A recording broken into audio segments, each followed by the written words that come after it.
여러분, 지금 우리는 늦은 비를 받아야 할 때 살고 있습니다.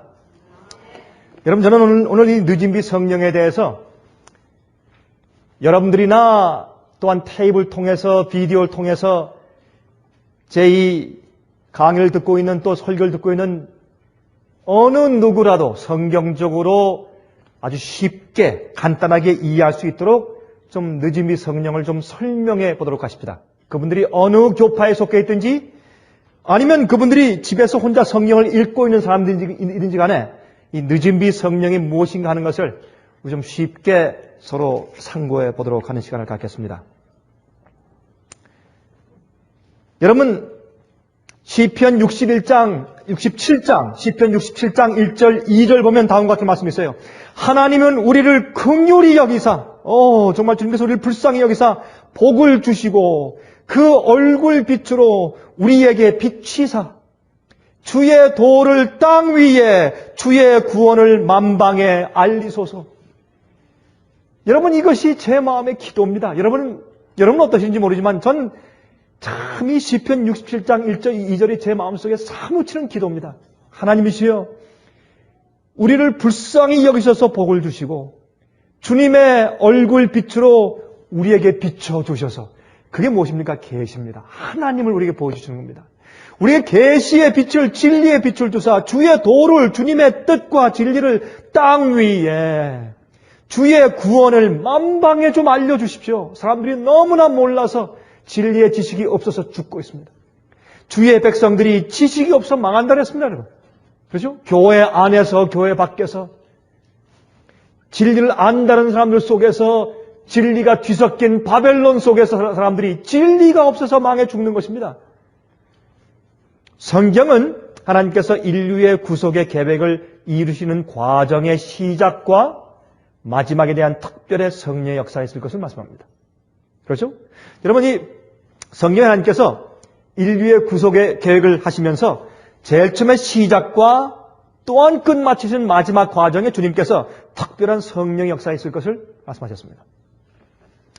요엘 2장을 먼저 좀 보십시다. 요엘 2장. 요엘 2장입니다. 여러분, 아모스 전에 요엘이 있죠. 요엘서 2장을 보시면 됩니다. 다니엘, 호세아, 요엘, 아모스 그러지 않습니까? 요엘서 2장 23절에 다음 같은 말씀이 있습니다. 시온의 자녀들아, 너희는 너희 하나님 여호와로 인하여 기뻐하며 즐거워할지어다. 왜요? 그 이유를 말합니다. 그가 너희를 위하여 무엇을 내리시되? 비를 내리시되. 비가 없으면 우리가 살 수 없어요. 우리가 비를 맞아야 삽니다. 신명기서에 말씀하기를 내가 너희에게 주는 내 말씀이 비요 채소에게 가늘게 내리는 안개라 그랬습니다. 주의 말씀은 비예요. 또한 우리는 이 세상에서 풀과 나무와 꽃으로 상징되었습니다. 그래서 풀은 마르고 꽃은 시들지만 주의 말씀은 영원히 간다 그랬습니다. 다시 말해서 여러분, 우리는 이 성경에서 우리는 이 땅에서 자라고 있는 풀과 같다고 설명합니다. 풀은 가는 비와 안개가 있어야 사는 것입니다. 가는 비와 안개는 주님의 말씀입니다. 진리입니다. 진리와 말씀이 없으면 우리가 살 수가 없습니다. 그렇게 상징했어요. 그러므로 여기 말씀하기를 그가 너희를 위하여 비를 내리시되 이른 비를 너희에게 어떻게 해요? 적당하게 주시리니 이른 비와 늦은 비가 전과 같을 것이라. 여러분, 비가요 적당히 와야 돼요. 너무 많이 오면 식물이 썩습니다. 그게 무엇입니까? 그 사람의 형편에 따라서, 그 사람의 용량에 따라서, 그 사람의 이해에 따라서, 그 사람들의 경험에 비추어서 주님께서 적당하게 비를 주시고 성령을 주십니다. 여러분, 성령은 주의 말씀입니다. 우리가요 성령을 받으라. 성령은 무슨 위에서부터 전류가 하는 것처럼 버쩍버쩍 찌릿찌릿하고 흥분적이고 말이죠. 어떤 이상한 그런 느낌을 주고, 그것이 아니고 성령을 로마서 5장 5절에 말씀하기를 성령으로 하나님의 사랑이 우리 마음에 부은 바 되면이 그랬습니다. 여러분, 저는 여러 나라를 다니면서 제가 설교할 때 지금까지 가장 많이 애용하고 사용하는 그 성경절이 로마서 5장 5절입니다. 성경을 설명하는데 가장 좋은 말씀 가운데 하나예요. 성령은 또한 여러분 요한복음 14장에 예수께서 말씀하기를 성령을 다른 보혜사 하는데 무슨 영이라고 설명했습니까? 무슨 영이라? 진리의 영이라 너희를 모든 진리로 인도할 것이라. 모든 진리로 인도하는 진리의 영이라. 또한 성령은 우리 마음 가운데 하나님의 사랑을 채워주십니다. 우리가 주님을 따라서 행할 때 예수 그리스도의 사랑, 하나님의 아버지의 사랑이 다 나타난 예수님의 십자가의 사랑에서 발로 되어서 하지 않은 것들은 힘이 없어요. 어느 정도까지 할 수 있지만 끝까지 갈 수 없어요. 그래서 사랑으로 역사하는 믿음이라고 했어요. 그렇지 않습니까? 그리고 성령은 우리를 모든 진리로 인도하시고 깨닫게 하시고 또한 우리 곁에서 항상 위로하시고 보호하시고 지도하시는 분이시요. 또 한 가지는 성령은 하나님의 그 마음을, 하나님의 사랑을 우리 마음 가운데 부어서 채우시는 역할을 하시는 분이 성령입니다. 성령의 임재를 통해서 예수께서 우리 마음 가운데 계시는 것입니다. 예수께서, 그리스도께서 너희 안에 계시고, 그게 무슨 말입니까? 성령께서 우리 안에 거하시는 것을 말하는 것입니다.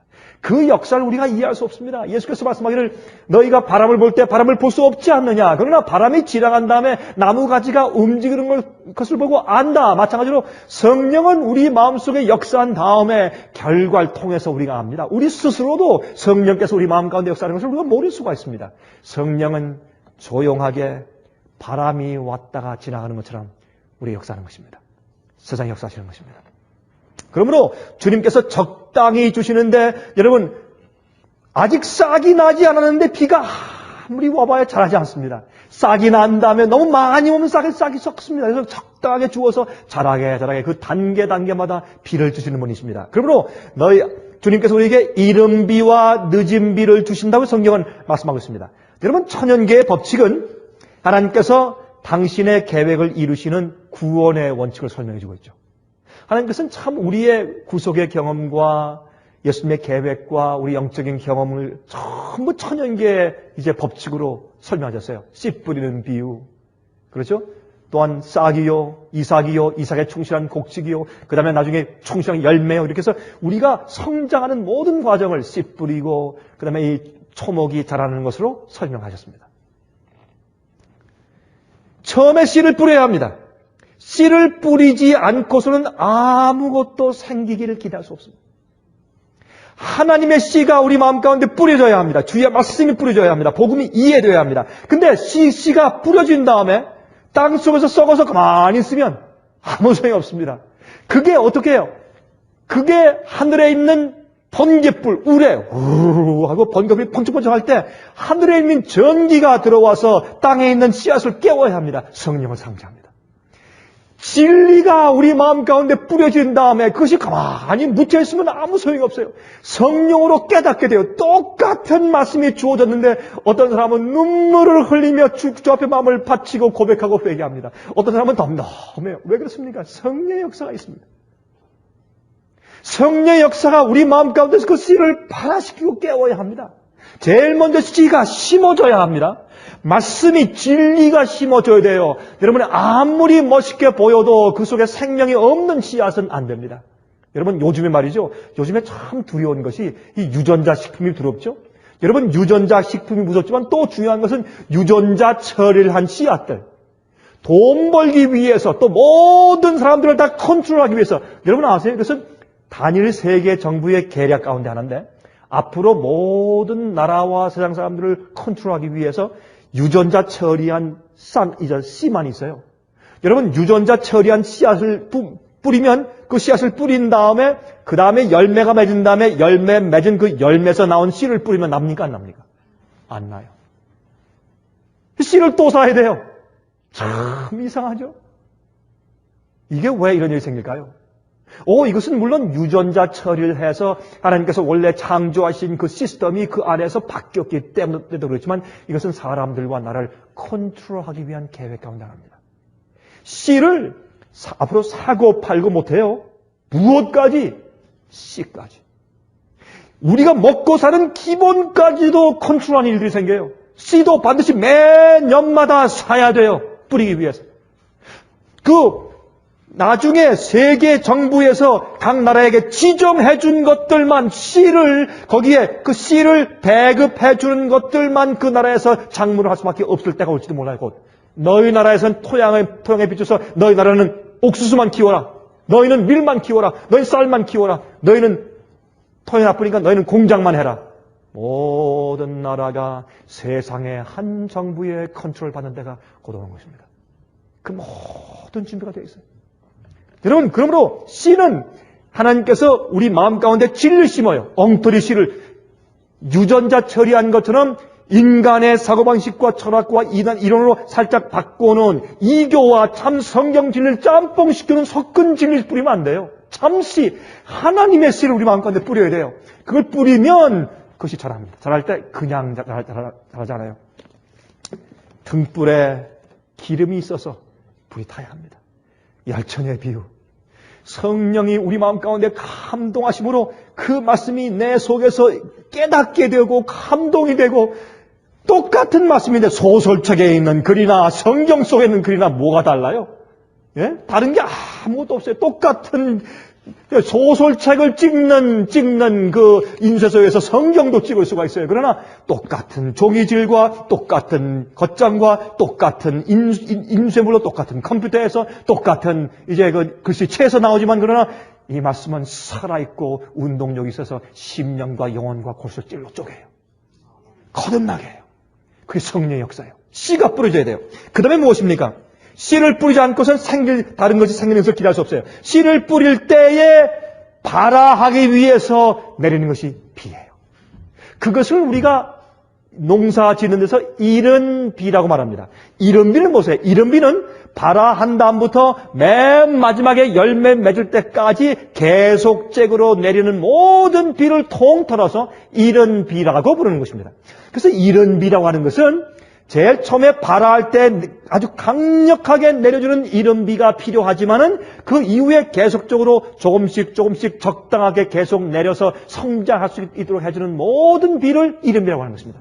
여러분 다 아시지만 제가 이 비디오를 통해서 듣는 분들 위해서 제가 좀 더 자세히 설명을 드리는 것 뿐입니다. 자, 그런데 이렇게 하다가 추수할 때가 되면 내리는 비가 있어요. 그것을 성경은 늦은 비라고 합니다.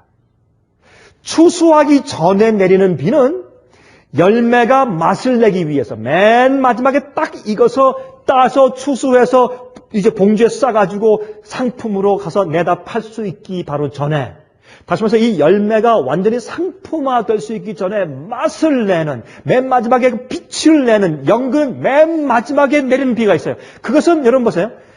열매가 다 익었습니다. 다 익었지만 맨 마지막에 추수하기 전에 농사꾼이 손을 대서 따서 창고에 들이기 바로 직전에 맨 마지막으로 아주 바짝 익어버리는, 그것은 말이죠, 원래 열매로 만들기 위한 비가 아니에요. 열매로 익은 것을 빛깔을 주고 맛을 주어서 마지막으로 맨 마지막 이제 손으로 이렇게 맨 마지막으로 그 단계를 거치는, 그것이 늦은 비예요. 맨 마지막 손질이에요. 그걸 위해서 늦은 비가 딱 내린 다음에 바짝 익은 다음에 따는 것입니다. 그게 늦음입니다. 그러면 여기 성경 가운데서 이제 두 가지를 말씀했는데 이른 비와 늦음을 말씀했어요. 그런데 재밌는 것은 이른 비와 늦은 비 사이엔 긴 여름이 있어요. 우리 지금 여름에 살고 있습니다. 그러니까 어려운 거예요. 여름에는 가을에 올 풍성한 수확이 아직 안 보여요. 열매가 서른 것처럼 보이고 아직도 퍼렇게 보이고 저게 어떻게 될까 말이죠. 병충해가 와서 나중에 결국은 내가 실패할지 모른다. 아니면 서리에 떨어질까. 혹시 일찍 눈이 오지 않을까. 갑자기 추워서 말이죠. 여러분 저 플로리다에 있는 오렌지 밭이 갑자기 추워서 다 죽는 것처럼 그런 일이 생기지 않을까. 불안한 마음 가운데 그러나 열심히 일해요. 땀 흘려요. 힘들어요. 모기가 물어요. 병충해가 있어요. 잡초가 나요. 쉬려고 좀 삭신이 쑤시지만 쉬려고 할 때 보면 잡초가 또 있어요. 또 와서 뽑아줘야 돼요. 예? 또 이상한 곤충들이 와서 자꾸 뜯어먹으니까 또 가서 약을 쳐야 돼요. 또 와서 어떤 때 뭐예요? 쓸데없이 가지와 그 잎사귀만 풍성하면 그걸 잘라줘야 돼요. 왜? 모든 양분이 그 열매에게만 가도록 잘라줘야 돼요. 지금 우리 그런 시대에 살고 있어요. 그러면 아직까지 뭐가 없습니까? 늦은 비 성령의 풍성한 열매를 안 보기 때문에 힘든 때에 살고 있어요. 개인적인 경험이 힘들고 교회 경험이 힘들어요. 이 교회 전체 역사에서도 아주 힘든 과정 가운데 있어요. 여러분 그런 거 아십니까? 우리는 늦은 비 성령이 내리기 바로 직전에 살고 있어요. 바로 직전에. 바로 직전에. 그러나 힘든 시대에 살고 있어요. 이것이 하나님께서 교회의 역사에 있어서 두 가지 큰 계절인데 이른비와 늦은비를 설명해요. 이 성경은. 그래서 이른비는 이 교회가 시작할 때, 진리와 복음이 시작할 때 바짝 주어서 싹이 트게 하신 이른비예요. 두 번째는 열매를 따기 직전에 주시는 큰 비를 늦은비라고 말해요. 그 가운데 있는 비는 사실은 성경에 별로 언급을 안 하고 성경에 언급한 것은 이른비와 늦은비를 주신다. 그렇게 설명한 거예요. 왜? 성경의 입장에서 말이죠. 무엇이 중요한가? 발화할 때가 중요하고 열매 맺을 때가 제일 중요해요. 그것이 아주 영어로 crucial해요. 아주 정말 중요한 것이에요. 그래서 성경에 이른비는 언제, 역사적으로 따질 때 이른비는 언제 내렸습니까? 교회 역사적으로. 오순절날 내렸습니다. 오순절날. 보세요. 예수님은 씨입니다. 예수님은 내가 하늘에서 내려온 생명의 떡이라, 생명의 씨란 말이에요. 그것이 이 땅에 심어졌어요. 그 다음에 예수께서 하늘에 잠깐 올라갔다가 다시 금방 내려오셔서 몇 시간 동안인지 모르지만 하늘에가 잠깐 보이신 다음에 내려오셔서 어떻게 40일 동안 12제자와 나머지 120명과 함께 지내면서 예수님께서 진리를 가르치셨습니다. 그 다음에 이른비 성령이 오순절날 내려왔습니다. 40일 동안 예수님께서 그들과 생활하시면서 말씀을 가르치시고 나머지 10일 동안 그들이 회개하는 경험을 한 다음에 도합 50일 오순절날 예수께서 부활하신 다음부터 요제절부터 50일 이후에 오순절날에 성령이 떨어졌습니다. 그것을 우리가 이른비라고 해요.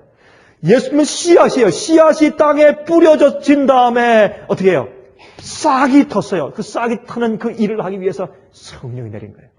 성령이 내리니까 그만 베드로와 요한과 야곱과 12제자와 120명이 나가서 전파하는데 엄청난 일을 했어요. 사도 바울이 나가서 엄청난 일을 해서 골로새 1장에 23절에 말하기를 그러므로 이 천국 복음이 온 세상에 전파된 바이니 그랬어요. 이미 그 당시에 한 번 다 전파되었어요. 그게 이른비예요. 그게 씨앗이 뿌려진 거예요. 그 다음에 이 씨앗이 자라야 합니다.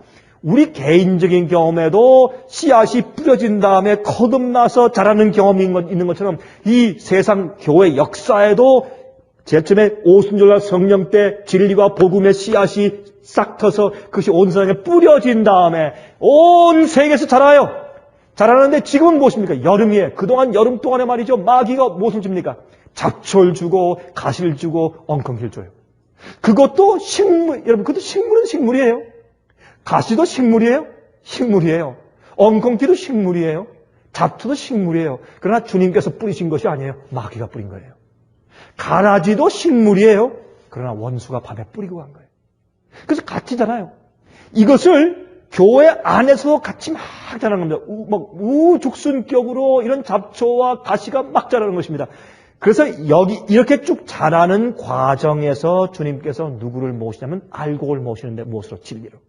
그래서 진리와 오류가 섞여져 있는 그런 데서 주님께서 알곡을 모시는데 개인적인 경험에서 잡초와 가시와 엉겅퀴가 날 때 뽑아버리는 자, 옥토의 밭을 만들어서 주님의 순수한 씨를 계속 키우는 자들, 그런 자들에게 늦은비가 임하는 것입니다. 교회도 세상의 교회도 마찬가지예요. 순수한 씨를 받아서 씨를 키운 자들에게 늦은비가 임하는 것이죠. 교회. 세상에 이제 복음의 씨앗이 이제 뿌려졌죠. 여러분 사도행전 2장을 보시겠어요? 사도행전 2장을 가서 보세요. 사도행전 2장을 보시면 16절부터 이런 말씀이 있어요. 사도행전 2장 16절부터. 이는 곧 선지자 요엘로 말씀하신 것이니 일러스되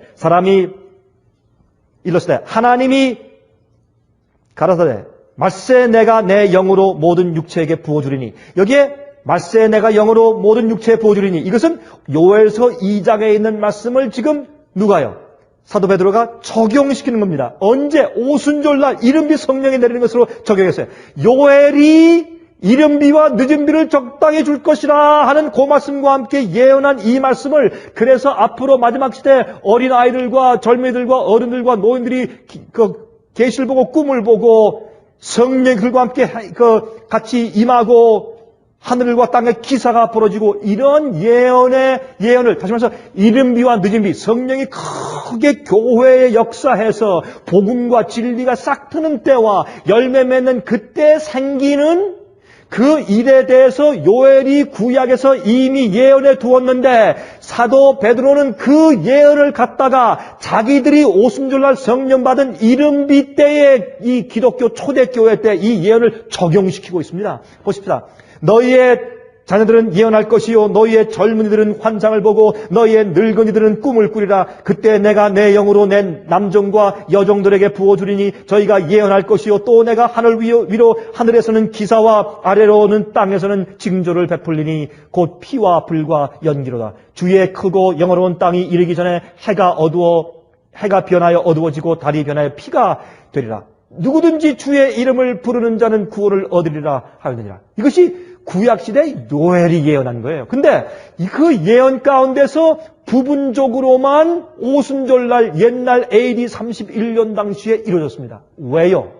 이 뒤에 보면 하늘 땅에 징조가 있어요. 해가 변하여 어두워지고 달이 피빛처럼 되고 이런 하늘의 기사와 땅의 징조. 이런 일들은 사실은 오순절날 없었어요. 그러나 이제 요엘에 대한 예언은 이른비와 늦은 비에 대한 얘기인데 오순절날 있을 성령의 큰 역사와 주님의 심판을 말씀하세요. 성령의 큰 역사가 있으면 동시에 심판이 있어요. 오순절날 성령이 임했을 때 그 성령의 역사를 보고도 그것을 인정하지 않고 거절하는 사람들은 저것은 광신이다, 마귀의 역사다 하는 사람들은 그 교회는 버림받았어요. 심판이 지나갔어요.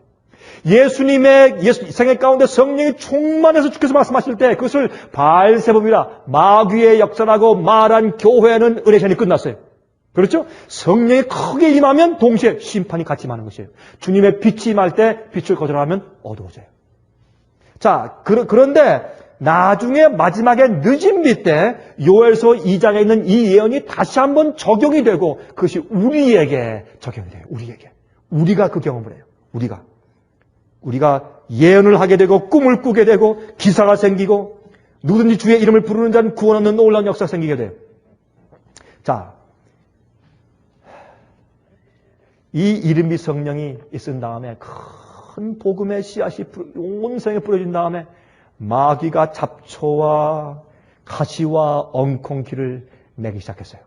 그 다음부터 우리 인간들은 뭐 해야 되는가? 일을 해야 돼요. 개인적으로 또 교회가 무슨 일? 땅을 갈아야 돼요. 땀을 흘려야 돼요. 여러분, 아담이 범죄한 다음에 하나님께서 아담에게 이제 말씀하실 때 무슨 말씀이었어요? 뭐라고 선고했어요? 아담아, 너는 이제부터 어떻게 해요? 땅을 갈아야 된다. 이마에 땀을 흘리며 노동 일해야 될 것이다. 축복이에요.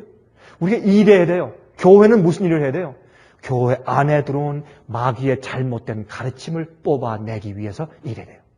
우리 마음속에 들어온 마귀가 주께서 심지 않은 씨, 가라지, 잡초, 가시, 교만, 이기심, 세상을 사랑함, 시기, 질투, 오만, 자존심, 명예를 사랑하는 것들, 지지 않으려는 마음들, 뽐내는 마음들, 허영, 물질을 사랑하는 것들, 이런 모든 것들을 전부 다 잘라서 뽑아서 내는 땀을 흘리는 일을 인간이 타락함부터 예수께서 오실 때까지 항상 해야 합니다. 이것이 우리에게 주어진 우리의 임무요, 우리의 일이에요. 너는 앞으로 이마에서 땀을 흘려서 일해야 될 것이야. 계속 그 일을 해야 돼요. 여러분, 그 다음에 뱀은 마귀죠. 그럼 뱀한테 예수님께서 뭐라고 선고했어요, 뱀아, 너는 어떻게, 무엇으로 다닌다, 앞으로? 배로 기어 다니는데 너의 음식이 뭐라고요? 종일토록 뭘 먹고 살 것이라? 흙. 여러분, 뱀이 흙 먹고 삽니까? 아니에요. 이건 영적인 교훈이에요. 여러분, 뱀이 무슨 흙 먹고 사는 뱀, 뱀들 한 번도 못 봤어요. 흙을 먹고 사는 뱀이 없어요. 이게 무슨 말이에요? 이 속에는 물론 배로 땅 위에 기어가는 그런 그의 운명을 설명했지만은 마귀가 무엇을 먹고 사는 것을 설명해 주신 것이에요. 이게 영적인 비밀이 숨어 있는 것이에요. 마귀는 거듭나지 아니한 육신의 마음을 먹고 살아요. 그게 흙이에요. 흙. 우리는 영이 돼야 돼, 영. 매일 주님의 씨앗이 내 속에 뿌려져서 싹 터서 자라면 나는 영이에요. 근데 주님의 씨앗이 떨어진 다음에 죽어서 싹 트지 않고 있으면 아직은 내가 육이에요. 교회 안에 있어도 육신에 사는 육신에 성령을 쫓아 행하는 자가 하나님의 아들이에요. 성령이 우리 마음속에서 내 마음을 주관하고 나를 주관하지 않으면 육이에요. 그러한 육신 마음속에 무엇입니까? 그 육신 마음속에 뭐가 있어요? 겉으로는 깨끗이 차리고 깨끗이 화장하고 머리 빗고 깨끗이 구두 닦고 교회 와서 앉아있지만 그러나 육이에요. 그 사람 마음속에 하나님께서 심지 않은 것들이 있어요. 시기, 질투, 살인, 세상적인 욕망, 참안심, 이기심, 경쟁심, 속이는 마음, 음모, 술수, 당짓는 것들. 이게 뭐예요? 갈라디아 5장에 있는 육체에 열린 열매예요. 성령의 열매가 뭐예요? 희락, 온유, 양선, 절제, 충성, 사랑 이런 것들 아니에요? 그런 것들이 열려. 그래서 이 마귀는 무엇? 거듭나지 않은 흙을 먹고 살아요. 우리 속에 나 있는 거듭나지 않은 잡초와 가시와 엉겅퀴를 먹고 살아요. 마귀는. 그러나 우리가 주의 씨가 떨어져 이른비를 맞아서 우리의 씨가 나서 자라면 절대로 마귀가 우리 먹고 살 수 없어요. 그럼 마귀가 우리를 공격해서 우리를 자꾸 쓰러뜨리거나 아니면 우리에게 어려움을 줄 수 있어요. 우린 여름이에요. 그래서 항상 싸워야 돼요. 여름에 말이죠. 아니 여름에 잡초가 많이 난다고 할지라도 날씨만 시원하면 훨씬 낫겠어요. 그렇죠? 날씨만 시원하면 또 태양이 좀 우리가 나가서 일할 때마다 태양의 구름이 싹 가려주면 얼마나 좋겠어요. 제가 가끔 보면 여러분들 가운데서 말이죠. 특별히 우리 여자분들은 말이죠. 일할 때 모자 큰 걸 쓰고 얼굴 다 막 이렇게 막 거의 가면 쓴 것처럼 둘러싸고 그렇게 일들을 해요. 왜요? 왜냐면 상하니까. 여러분 이 잡초와 가시만 통해서 상하는 게 아니라 태양볕에서 상해요. 주님께서 주신 거예요, 저 태양빛은. 근데 이 여름은 왜 이렇게 더워요?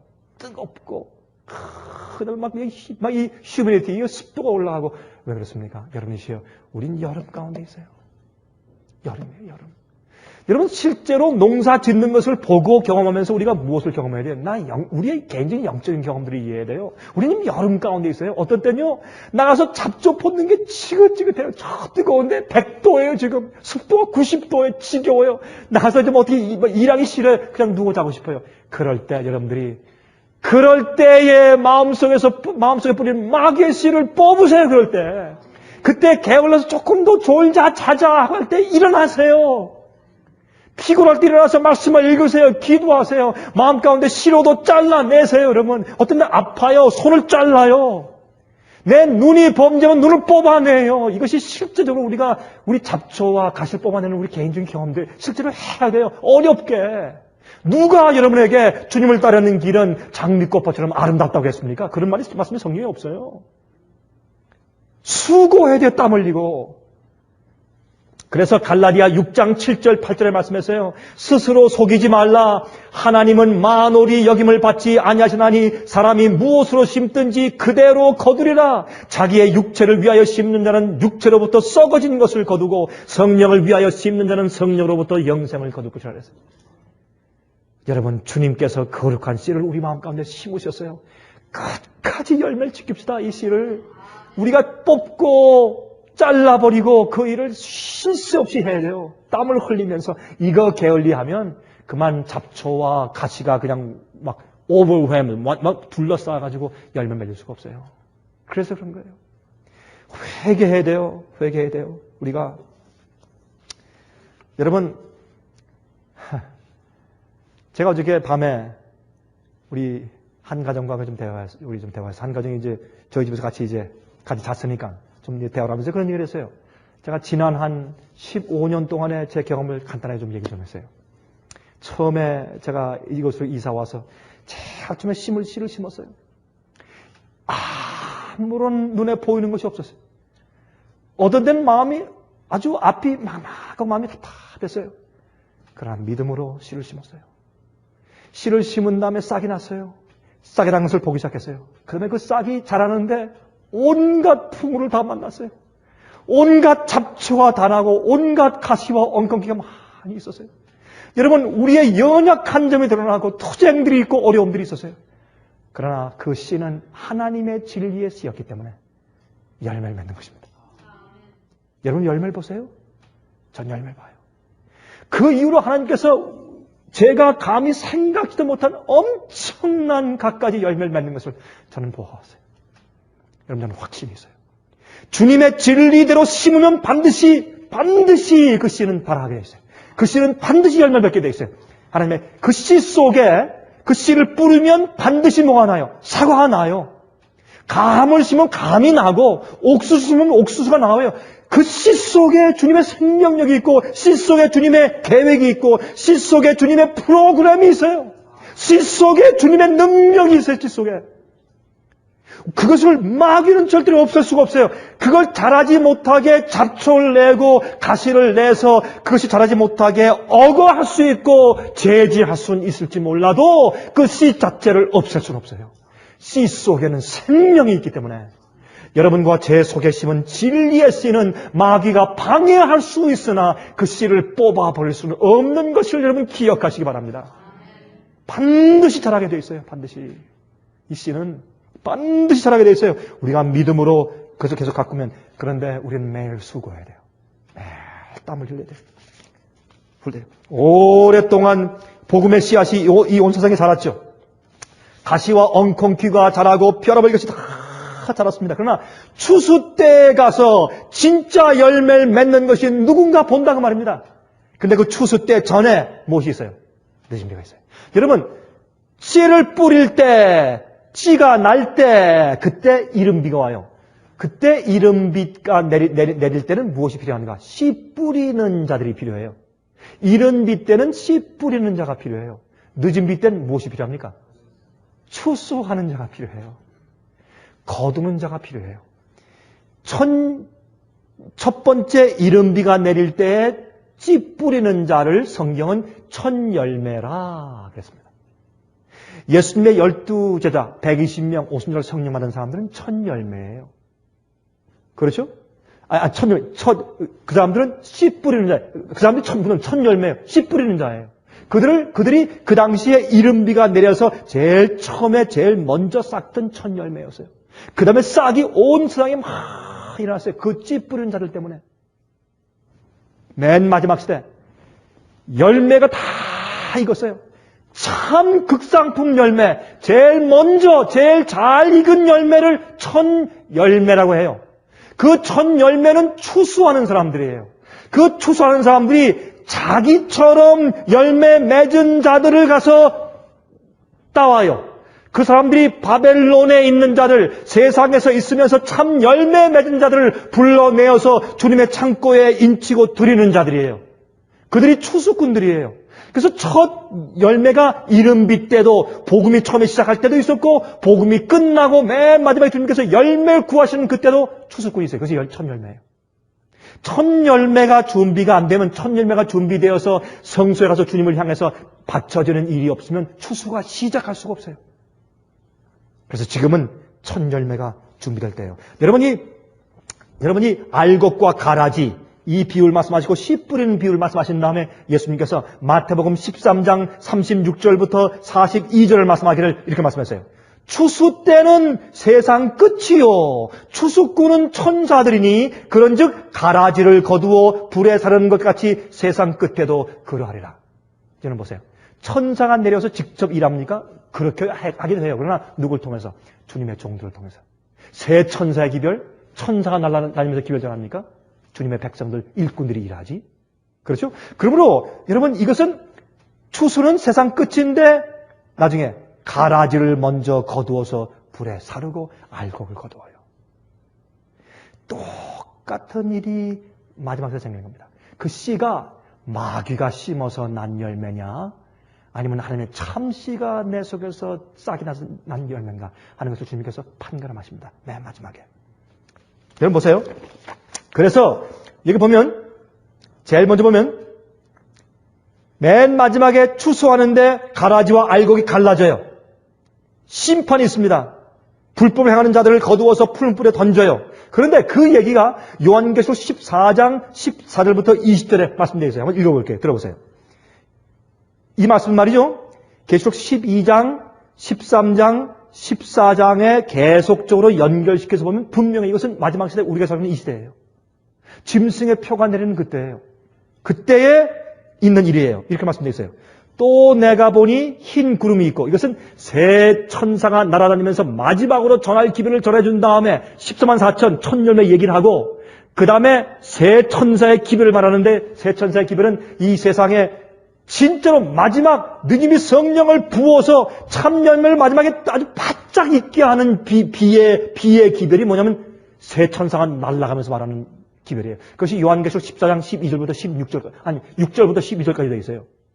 그것이 늦음의 성령의 비의 얘기예요. 비는 진리로 주어요. 성령은 진리를 가르치고 그 진리를 경험해서 변화하는 그 경험을 떠나서 있잖아요. 그래서 오늘날 기독교에서 많은 사람들은 이 비성령을 어떻게 설명합니까? 우리 마음가운데 오는 어떤 뜨거운 어떤 황홀한 경험, 감정적인 경험, 뜨거운 느낌, 예? 뭐 그런 걸로 얘기해. 어떤 큰 초자연적인 능력의 현시. 그것이 아닙니다. 진리와 진리를 깨닫는 것과 그 진리가 내 속에 들어와서 내 속에 진리가 아닌 것들을 내쫓고 죄를 내쫓고 나를 거룩하게 성화시키는 경험, 그것을 떠나서 성령의 역사는 있을 수가 없어요. 성령은 반드시 진리와 함께 있는 것이니까. 성령은 진리의 영이니까. 자, 그러므로 이 계시록 13장에 짐승의 표의 환란 얘기가 나오고 미국이 그렇게 할 것을 설명하고 나중에 14장에 가서 천열매인 14만 4천이 준비되고 그다음에 늦음이 성령이 내리는 세 가지 기별이 설명된 다음에 그 다음에 설명된 것이 이 말씀이에요. 들어보세요. 그 다음에 계시록 14장 끝에 또 내가 보니 흰 구름이 있고 구름 위에 사람의 아들과 같은 이가 앉았는데 그 머리에는 금면류관이 있고 그 손에는 이한 나스를 가졌더라. 추수됩니다. 왜요? 늦음이 성령이 내려왔어요. 이제 진짜 참 알곡을 거둘 때예요. 지금은 여러분과 제가 지금 살고 있는 이때는 이른비 때가 아니에요. 싹이 날 때가 아니에요. 열매를 맺어서 추수할 때 마지막에 보세요. 또 다른 천사가 성전으로부터 나와 구름 위에 앉은 이를 향하여 큰 음성으로 외쳐 가로되 내 낫을 휘둘러 거둘 때가 이르러 땅의 곡식이다. 이것이라도 하니 이 말은요 번역이 잘못됐어요. 여기에 또 다른 천사가 성전으로부터 나와 구름 위에 앉은 이를 향하여 큰 음성으로 외쳐 가로되 내 낫을 휘둘러 거두라. 마치 명령하는 것 같아요. 이것은 예수님이세요. 예수님이 구름 위에 흰 낫을 들고 금면류관을 쓰고 계신데 왜? 주님께서 하실 일을 다 했어요. 이제. 그때 하늘에서 성소에서 한 천사가 막 날아와요. 주님께 말합니다. 예수님 다 끝났어요. 다 끝나고 마무리 졌습니다. 이젠 거두세요. 이젠 심판됩니다. 하늘의 천사가. 하늘에서 모든 각 개인들이 주님께서 뿌린 씨앗을 어떻게 했냐 말입니다. 각 개인에게, 교회에게, 교파에게 뿌린 씨앗이 어떤 열매를 맺었는가 주님께서 심판하시는 시간입니다. 책이 다 읽혀졌고 책이 다 찢었어요. 주님께서 이제 심판하시는 겁니다. 낫을 대는 겁니다. 여기 보세요. 다 땅에 곡식이 익었어요. 하니 구름 위에 앉으신 이가 낫을 땅에 휘두르매 곡식이 거두어지니라. 또 다른 천사가 하늘에 있는 성전에서 나오는데 또한 이한 낫을 가졌더라. 또 불을 다스리는 다른 천사가 제단으로부터 나와 이한 낫 가진 자를 향하여 큰 음성으로 불러 가로되 내 이한 낫을 휘둘러 땅에 포도송이를 거두라. 그 포도가 익었느니라 하더라. 천사가 낫을 땅에 휘둘러 땅에 포도를 거두어 하나님의 진노의 큰 포도주 틀에 던지매 성 밖에서 그 틀이 밟히니 틀에서 피가 나서 말굴레까지 닿았고 1600 스타디온에 보였더라. 여러분 여기는 1600 스타디온은 여러분 이제 이 위클립 씨가 성경을 번역하면서 해석하기를 여기 1600 스타디온은 유대인들의 청량법으로서 그 당시에 이스라엘 나라의 면적을 상징하는 것이다 이렇게 말했어요. 이것은 하나님의 교회 안에서 심판하시는 것이에요. 여러분 아셔야 돼요. 요한계시록에는 심판은 많은 경우에 교회 안에 있는 심판을 먼저 하시고 그다음에 세상 심판을 말씀하세요. 이 말은 여러분 주님을 안다고는 백성들 속에서 열매가 다 준비됐어요. 근데 예수님께서 먼저 알곡을 거두세요. 그 다음에 심판하는 천사가 와서 어떻게 해요? 여기 보니까 포도송이를 악인들이에요. 신포도예요. 걷어서 닳습니다. 이건 7장을 상징해요. 예수님께서 먼저 인치시고 알곡을 먼저 거두신 다음에 그 다음에 무엇을 통해서 늦은 비가 내렸을 때 그걸 하세요. 그 다음에 어떻게 해요? 천사가 와서 칠지앙으로 악인들을 쳐서 심판해요. 이걸 지금 말하는 것입니다. 이것이 바로 마지막 추수 때예요. 근데 그래서 여러분 스가랴서 10장 1절 보시면 봄비 때에 여호와 곧 번개를 내는 여호와께 비를 구하라. 무리에게 소낙비를 내려서 밭에 채소를 각 사람에게 주리라 했습니다. 여러분 여기 봄비 때, 이 봄비 때는 우리가 알다시피 이스라엘 나라, 유대 나라는 비가 오는 순서가 반대죠. 우리는 어떤 때 봄에 오는 것이 이른 비고 가을에 오는 것이 늦은 비예요. 이스라엘 나라 유대 땅에는 반대입니다. 가을에 오는 것이 이른 비고 봄에 오는 것이 늦은 비예요. 여러분 농사철이 반대니까 거기는. 그래서 여기 봄비 때 하는 것은 늦은 비 때. 늦은 비가 내릴 때 여호와 곧 번개를 내는 여호와께 비를 구하라. 번개가 뿌려진 시에 번쩍함으로 깨워야 돼요. 또 비가 임해야 돼요. 비를 구하라. 무리에게 소낙비를 내려서 밭에 채소를 각 사람에게 줄 것이라. 모든 가라지들과 잡초들과 잘못된 가르침들과 거짓 경험들에서 분리된 알곡들, 그런 알곡들을 주님께서 고르시는 것입니다. 진리로 거룩해진 사람들, 하나님의 형상대로 성화된 사람들, 더 이상 마귀의 유혹에 넘어져 죄를 짓는 일이 없도록 모든 것을 승리한 사람들, 그래서 완전한 열매 맺은 사람들, 모든 죄들과 우상들과 연약한 성품들을 극복한 사람들, 극상품으로 창고에 들여지도록 준비된 자들, 그 사람들 주님께서 추수하시는 것입니다. 그거 하기 전에 주님께서 늦은비 성령을 주세요. 옛날에 이른비 때 이른비 성령을 주어서 추수한, 그 씨를 뿌린 일을 하신 것처럼 마지막에 추수 전에 늦은비를 주시는 것입니다. 여러분, 늦은비는 열매가 맛을 내고 완전히 연글기 위해서 내립니다. 인침, 마지막 포장이죠. 마지막 환란을 통과하기 위한 갑옷입니다. 이 인침이 있어야 마지막 환란을 통과해요. 마지막 7장이 우리에게 해를 주지 못합니다. 여러분, 제가 여러 해 전에 제가 플로리다 살 때, 제가 한번 플로리다 살 때 말이죠. 오렌지 공장을 제가 견학을 가본 적이 있어요. 오렌지 경장을. 가면 참 오렌지를 갖다 따는데, 여러분 플로리다 가보셔서 아시겠지만 플로리다의 오렌지 밭이 어떻습니까? 끝이 없죠. 여러분 저 오하이오에 가면 이 밀밭이나 옥수수밭이 끝이 없어요. 옥수수밭이 막 차 타고 아무리 달려도 그냥 옥수수밖에 뭐 왼쪽 오른쪽에 옥수수밭밖에 없어요. 그렇죠? 그런데 플로리다에 가면 아무리 달려도 왼쪽 오른쪽에 하이웨이를 막 달려가다 보면 75번 같은데 달려가 보면 왼쪽 오른쪽에 보이는 것이 오렌지밖에 없어요. 그래서 생각할 때 저렇게 많은 오렌지를 어떻게 다 추수할까? 저걸 또 어떻게 고를까? 그런데 말이죠. 참 기가 막혀요. 이 오렌지 따는 때 되면 말이죠. 사람들이 새카맣게 붙어가지고 이 큰 막 트럭이 막 지나가요. 이 저 오렌지 그 밭 사이사이 이 간격을 크게 해가지고 큰 이 덤프 트럭 같은 것들이 지나가는데 설설 안 지나가요. 그냥 그냥 빨리 쭉 가는데 이 트럭들이 일렬로 서가지고 그냥 꽤 빨리 달려요. 쭉 달리면 따는 사람들이 그냥 따면서 그냥 막 양손 막 집어던지면 지나가면서 그때마다 지나가면서 그걸 이제 봤는데 처음 던진 건 첫 번째 트럭, 두 번째 던진 건 두 번째 트럭 이렇게 이제 가지고 쭉 지나가서 결국 트럭이 이렇게 지나면서 돌아요. 이렇게 빙빙 돌면서 차에들 다 받아요. 어떤 땐 기계로 따고 어떤 땐 사람들이 따요. 요즘엔 이 멕시코에 온 사람들이 멕시코에서 온 사람들의 인력이 없으면 여러분 저 오렌지 밭이 운영을 못해요. 딸 수가 없어요. 다 따는데 조그만 오렌지, 큰 오렌지, 중간 오렌지 전부 뒤섞여 있어요. 근데 그걸 가져와서 말이죠. 그 옆에 오렌지 주스 짜는 공장으로 가져가요. 다 가져가서 벨트가 있어요. 큰 벨트 위에 그 벨트가요.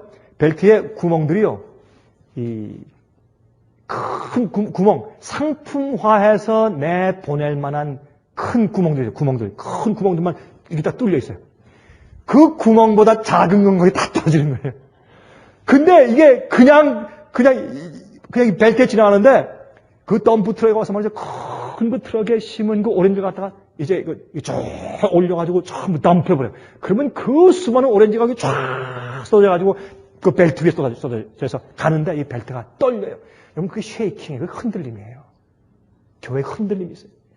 탁 떠는데 막 벨트가 막 떨면서 가면은 오렌지가 아마 우리가 오렌지라면 놀래서 기도할 거예요. 이게 뭐야? 예? 막 떨리니까 내가 지금 어디 가는 거예요? 정신이 혼미할 거예요. 여러분이시여 하나님께서 이 교회에 흔들림을 주실 때 혼미해요.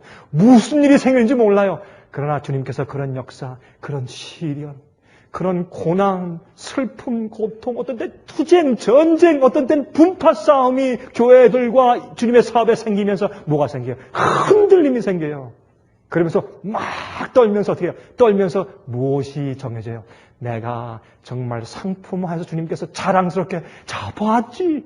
이게 이게 복음의 결과고 십자가의 결론이야, 열매야 라고 우주의 열매로 내보일 만한 그런 열매가 되었느냐 말입니다. 구멍들이 있어요. 거기에 장사하지 못한 열매 그 밑에 다 빠져요. 다 빠진 것은 전부 다 어디 가느냐? 쥐어짜기 위해서 주스 공장으로 가요. 성경에 보니까 주님께서 먼저 뭐 하세요?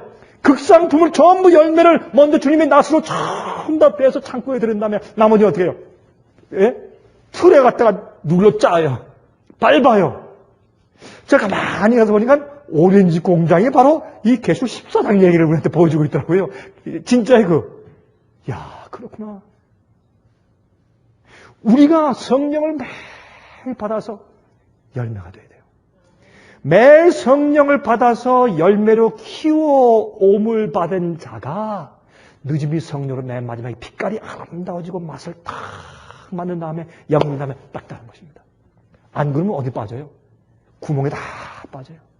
마귀의 계략, 올무에 다 빠져요. 왜 하나님께서 여러분의 개인 생활과 가정과 교회들의 마귀의 유혹과 시험과 시련들을 허락하시나요? 그것은 흔드는 것입니다. 흔들어서 우리가 거기에 걸려 넘어져서 뒤로 물러가 버리면 우리는 마귀의 자식인 것이 판명되는 것이고, 그러나 그렇지 않으면 그런 시련들이 흔들지만은 흔들려 나가지 않아요. 흔들려 나가면 마귀적 속이지만 흔들려서 나가지 않으면 주의 백성이에요. 그래서 계속 남아있으면 그게 차곡차곡. 그런데 말이죠. 중간치는 중간치대로, 큰 오렌지는 큰 오렌지대로 흔들려서 중량에 따라서 또 나눠져서 중간치 오렌지는 이쪽으로 가고 큰 오렌지는 이쪽으로 가요. 큰 오렌지는 다 이렇게 박스에 넣어가지고 부잣집에만 전달이 돼요. 중간치 오렌지는 그냥 시장에 다 팔려요. 여러분이시여, 주님께서 알곡을 모으실 때도 극상품이 있어요. 성경은 14만 4천이 있다 해서요. 14만 4천은 제일 자기 읽은 것들이에요. 예? 제일 비싼 것들이에요. 그들이 무슨 특별히 잘나서가 아니에요. 주님의 역사예요. 그들은 여러분 보세요. 12제자 가운데서 야곱과 베드로와 요한과 야고보, 그 세 명이 예수님께 잘 가까이 지냈죠. 예수님께서 특별한 때 그들만 세 명을 부르셨죠. 예수님이 편애하셨나요? 아니에요. 그들이 예수님께 잘 가까이 나가고 잘 열심히 했어요. 마음을 제일 많이 열고 예수님께 잘 귀를 기울이고 무슨 말씀하시면 놓지 않을 수 있는 정열과 사랑이 그들이 제일 많았어요. 그래서 그들이 세 명이에요. 주님이 특별히 그들을 선택했거나 그들을 편애해서 하신 것이 아니에요. 왜 14만 4천이에요? 마지막 시대 주님 안에서 특별히 주 앞에 마음과 생을 전적으로 바친 자들이에요. 진리가 우리 속에서 자라기 위해서 모든 것들을 땀을 흘리며 잡초와 가시를 뽑은 사람들이에요. 음녀와 섞여서 음행하지 않은 사람들, 여자와 더럽히지 않은 사람들이에요. 성경은 말하기를. 여러분, 그런데 제 시간이 다 됐으니까 제가 여기 말씀 제가 읽어주고 끝나야 되겠어요. 자, 여러분, 각 시대의 대쟁투라는 책을 우리가 너무 잘 읽고 사랑하죠. 이 책의 464페이지에 있는 말씀에 제가 읽어드리겠습니다. 한번 들어보세요. 이렇게 말씀되어 있어요. 이 늦은 비에 대해서 이렇게 말씀했어요. 아주 제가 지금 말씀드린 것을 요약해서 이렇게 말씀하세요. 믿음과 경건의 보편적인 퇴보에도 불구하고 교회 안에는 그리스도를 진실히 따르는 사람들이 있다. 최후의 하나님의 심판이 세상에 내리기 전에 주님의 백성 중에는 사도시대 일에 일찍이 목격하지 못한 근본적인 경건의 부흥이 일어날 것이다. 뭐예요? 늦은 비예요. 그 처음에 사도시대 때 있었던 것은 이른 비예요. 하나님의 성령과 권능이 그분의 자녀들 위에 부어질 것이다. 그때가 되면 많은 사람들은 하나님과 그분의 말씀을 사랑하는 대신에 이 세상을 사랑하는 그러한 교회들에서 분리되어 나올 것이다. 누가? 참된 열매들이. 바벨론에서 나와서 그 죄에 참여하지 말고 그 받을 재앙을 받지 말라. 이것이 마지막 시대에 늦음이 성령이 임했을 때 그들에게 외치는 마지막 기별이에요. 계시록 18장 1절부터 4절. 바벨론에서 나오라. 잘못된 진리에서 나오라. 마귀의 잡초에서 나오라 하는 것입니다. 순수한 백성을, 열매 맺는 백성을 불러내는 것이에요. 여기 말씀했어요. 목사들과 신자들을 막론한 많은 사람들이 주의 재림을 위하여 백성을 준비시키고자 이 시대에 전파되고 있는 큰 진리를 즐거이 받아들이게 될 것이다. 그러나 사람들의 원수는 이 일을 방해하려고 이 운동이 일어나기 전에 가짜 운동을 꾸며냄으로써 이를 막으려고 노력할 것이다. 늦은 비 성령의 큰 외침이 있기 전에 지금 마귀가 가짜 운동을 좀 하고 있는데 이 운동이 무엇인가? 이 운동은 진리를 무시해요. 감정을 강조해요. 기적을 강조해요. 이것은 거짓 성령 역사로 지금 세상을 꾸며놓고 있어요. 그걸 말하는 것이에요. 왜? 성령은 진리의 영이기 때문에 진짜 성령인지 아닌지를 증거하는 유일한 척도는 진리를 가르치느냐 아니냐. 그것을 말하는 것이기 때문에. 여기 보세요. 그의 기만 세력 아래 모이는 교회들 가운데는 마치 하나님의 특별한 축복이 내린 것처럼 보이게 할 것이다. 그리하여 신앙적 큰 부흥이 일어난 것처럼 생각하도록 나타낼 것이다. 많은 사람들은 실상은 전혀 다른 영의 역사임에도 불구하고 하나님께서 그들을 위하여 놀라운 정도로 역사하고 계신다고 기뻐할 것이다. 이와 같이 사탄은 종교의 가면을 쓰고 자기의 세력을 모든 그리스도 교회에 확장하기에 진력할 것이다. 우리가 그것을 지금 세상에서 보는 것입니다. 미국에서 버티는 가짜 성령운동이 온 세상을 채웠어요. 중국에 가보세요, 여러분. 중국에 얼마나 거짓 운동이 더 심한지 아세요? 그 이유는 그들이 더 단순하니까. 더 열렬하니까. 진리를 모르니까. 가짜 성령운동이 온 중국을 휩쓸고 있어요. 그래서 우리가 가서 목회자들을 모아놓고 가르치는 진리에 대한 가르침이 그렇게 지금은 중요한 것입니다. 여보세요? 과거 반세기 동안에 일어난 신앙 부흥의 대부분에는 다소간 그와 같은 영향이 활동해왔던 바 장래에는 더욱 광범위한 운동을 가운데 나타날 것이다. 이 책은 100년 전에 기록된 책이에요. 지금은 장래 더 광범위한 운동이 나타날 것이다. 지금 그래, 지금. 어떤 진리와 허위가 혼합된 감정적 흥분이 있으며 그것은 오도되기 쉽게 만들었다. 지금 가짜 성령운동이 잔뜩 있는 것을 볼 때 지금 무엇이 온단 말입니까? 늦음이 성령이 곧 온단 말입니다. 참 진리의 성령운동이 온단 말입니다. 무릇 사람이 성경의 증거를 등한히하고 극기와, 잘 보세요. 성경의 증거, 진리를 등한히하고 극기와 세속을 버리도록 요구하는 분명하고 심령을 살피게 하는 진리에서 돌아설 때 하나님의 축복을 받지 못하는 것이 분명하다. 이 가짜 성령 운동의 특징이 바로 이것입니다. 성경에 있는 진리를 무시하고 극기하고 세상을 버리는 그런 경건의 이 성화의 경험을 무시해요. 믿음만 강조해요. 사랑만 강조해요. 그렇죠? 오늘날 일반 종교계에 널리 퍼져 있는 악이 들어오도록 문이 열린 것은 진리들을 등한히 한 결과이다. 그렇게 말씀했습니다. 그 다음에 각시대 대장투 같은 책 161페이지에 첫째 천사의 기별은 세계 모든 선교지에서 증거되었다. 그리고 어떤 나라들에서는 16세기 종교개혁 이후 어떤 곳에서 있었던 것보다 가장 큰 종교적 각성이 일어났다. 그러나 셋째 천사의 마지막 경고 아래 이루어질 큰 운동은 그것보다 훨씬 더 뛰어날 것이다. 그 운동은 오순절의 운동과 유사할 것이다. 복음 사업의 시초에 귀중한 씨앗의 발화를 위하여 성령을 부어주심으로 이른 비를 주신 것처럼 그 사업의 종말에는 늦은 비를 주셔서 추수할 곡식을 무르익게 하실 것이다. 여러분, 처음에 예수님이 메시아인 사실과 십자가의 복음을 믿어야 된다는 것과 주님의 부활의 복음을 전하기 위해서 이른비 성령이 내려와서 그것이 세상에 씨를 뿌렸어요. 마지막에 무엇입니까? 진짜 진리 위에서 열매를 맺은 사람들을 그 잘못된 것에서 나와서 창고에 들어가라고 열매를 거두는 추수꾼들이 생겨요. 그게 늦은 비예요. 여러분들이시여, 지금은 여름입니다. 그러나 열매가 익고 있는 것이 봅니다. 여름이 뜨거워서 푹푹 찔 때 그때 열매가 푹푹 익어요. 그렇죠? 뜨거워. 조지아에 우리가 사는 곳에 열매가 잘 익는 이유가 있어요. 조지아는 무슨 스테이트예요? 피치 스테이트. 조지아의 복숭아가 달고 맛있어요. 왜요? 뜨거운 여름에, 다른 것도 조지아면 피치만 아니에요. 다른 모든 작물이 잘 돼요. 왜? 뜨거워서 습도에 그냥 푹푹 찔 때 증기가 올라오고 말이죠. 그 뜨거울 때 그 여름에 열매가 있는 것이에요. 이 뜨거운 여름에 여러분 개인 생활과 교회에 어떤 일이 있더라도 여러분 진리의 참 열매로 맺으셔서 늦은 비에 경험하시길 간절히 바랍니다. 여기 계신 우리 아버지, 우리가 진리의 영이신 하나님의 성령을 우리에게 초청합니다. 저희 속에 오셔서 저에게 뿌려주신 생명의 씨앗을 싹트게 하시고 자라게 축복하시길 기도합니다.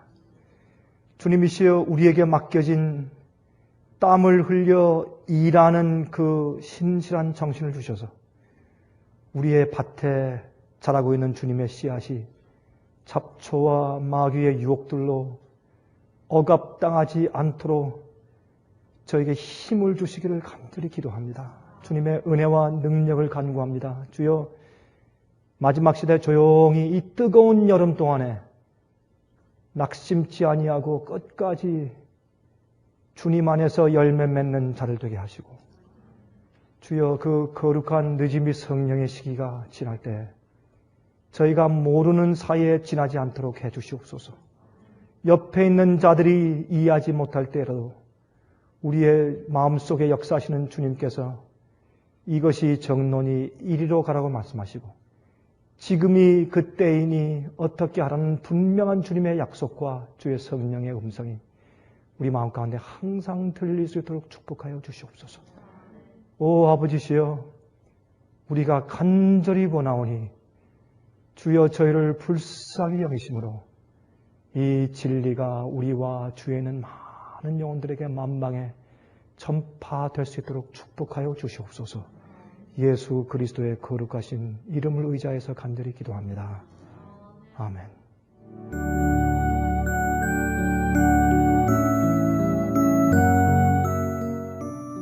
예수님의 재림이 가까워오고 있습니다. 지금은 영원한 하늘을 위해 준비해야 될 때입니다. 머지않아 우리의 재물은 아무 쓸모없는 것이 되고 말 것입니다. 하나님께 은혜를 받으셨다면 받으신 축복을 생애의 빛 복음 사업을 위해서 나누지 않으시렵니까? 헌신하시는 성도님들의 손길에 하나님께서 후히 갚아주실 것입니다. 후원해 주시는 모든 성도님들께 감사드립니다.